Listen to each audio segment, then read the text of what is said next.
నేను ప్రొడ్యూసర్లు వాళ్ళకి నాకు అర్థమైన విషయం ఏంటంటే సార్, ప్రెజెంట్ ఉన్న సిట్యుయేషన్‌లో ప్రొడ్యూసర్‌ని బ్లేమ్ చేస్తున్నారు చాలామంది ఇండస్ట్రీలో. దేనికి?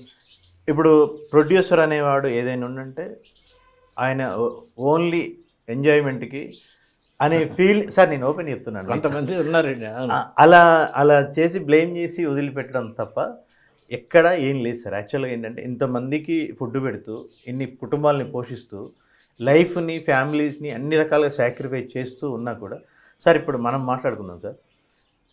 ఒక 10 సినిమాలు తీసుకుంటే డైరెక్టర్ పేర్లు తెలుసు, హీరోల పేరు తెలుసు. ప్రొడ్యూసర్ల పేర్లు ఎంతమంది తెలుసు సార్ ఆడియన్స్‌కి? తెలీదండి. తెలీదు. టోటల్‌గా దీనికి మూలం ప్రొడ్యూసరే కదా సార్. అవునండి.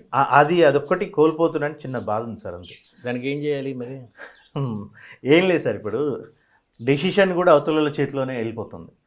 మీరు న్యాచురల్లీ పెద్ద హీరోలు అయితే అసలు వాళ్ళ చేతిలోనే ఉంటుంది. వాళ్ళ చేతిలోనే అదొక్కటి కొంచెం నాకు కొంచెం ఇబ్బందికరంగా అనిపిస్తుంది. కానీ వాళ్ళకి మనం చెప్పేంత లేదు కదా సార్. నేను బాధ చెప్తున్నాను అంతే. ఇప్పుడు మీరు అన్నారు సార్ ఇంత పుస్తకంలో తన జీవిత చరిత్ర రాసే పెన్ను వేరే వాడి చేతిలో పెట్టొద్దు, స్క్రీన్ ప్లే ఇంకోటి చేతిలో పెట్టొద్దని రాశాను. అవును, కరెక్టే. ఇంకోటి చేతిలో పెట్టొద్దు. అవునండి. అవును. అలాగే మనం ఇప్పుడు తీసుకోవాల్సింది ఫైనల్ స్టోరీ నచ్చాల్సింది ప్రొడ్యూసర్ సార్. ఫస్ట్ సినిమా తీయాలంటే అక్కడి నుంచి తను నచ్చిన స్టోరీని ఇన్వెస్ట్మెంట్ చేయడానికి రెడీ అయిన ప్రొడ్యూసర్ మిగతా విషయం డెసిషన్ తీసుకొచ్చేసరికి నీరు గారిపోతున్నారు. అదొక్కటి కొంచెం నాకు బాధ అనిపించేది. దర్శకుడు డామినేషన్ కూడా ఎక్కువ ఉంటుందండి. హీరో డామినేషన్, పెద్ద హీరోలు అయితే హీరో డామినేషన్. అదే అంటున్నాను సార్. స్టోరీ ఫైనలైజ్ చేసి డబ్బులు పెట్టడానికి రెడీ అయిన ప్రొడ్యూసర్ రిమైనింగ్ డెసిషన్ తీసుకోలేకపోతున్నాడు అనేది కొంచెం బాధ సార్. అవును. అవును. అవును. ఇప్పుడు మీకు ఈ 3 సినిమాల్లో అది ఆ ప్రాబ్లమే వచ్చుండదు. మీరే హీరో, మీరే అయ్యగారు పెళ్ళికొడుకు అయ్యగారు అన్నట్టు మీరే చేస్తున్నారు కాబట్టి. బట్ మహతిలో చేసినప్పుడు నాకు వచ్చిన అనుభవం ఏంటంటే నేను షూటింగ్ అయిపోగానే ఆ కవర్ తీసుకొచ్చి ఇవ్వటం, మామూలు రెమ్యునరేషన్ కొంచెం ఎక్కువ చెప్పినా మీరు బేరం ఆడకుండా ఓకే అంటాం. ముఖ్యంగా కారు ఎక్కుతూ ఉండగా కవర్ తీసుకొచ్చి డబ్బింగ్ వరకు కూడా ఆకుండా చేయటం. మీరన్నట్టు యూఆర్ ఎ గుడ్ ప్రొడ్యూసర్ అండి. Thank you so much. లేదు సార్, నేను మీ గురించి చెప్పాలి. ఇంకా మీరు నాకు చెప్తే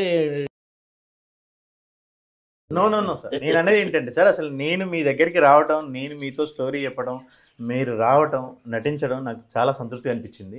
నేను ఇప్పుడు మాట్లాడుకున్న విషయం ఏంటంటే అసలు మీకు ఎలా అనిపించింది సార్ అక్కడ డైలాగులు కానివ్వండి, సీన్ ఎలా జరిగింది, మీకు ఎలా అనిపించింది అని నేను అడుగుతున్నాను. నాకు ఫస్ట్ అనిపించింది ఏంటంటే you are very confident about yourself. Suhasini గారు కూడా అదే అన్నారు నాతో. సార్ కొత్త డైరెక్టర్ అయినా ఎంత కాన్ఫిడెంట్గా చేస్తున్నాడు చూడండి.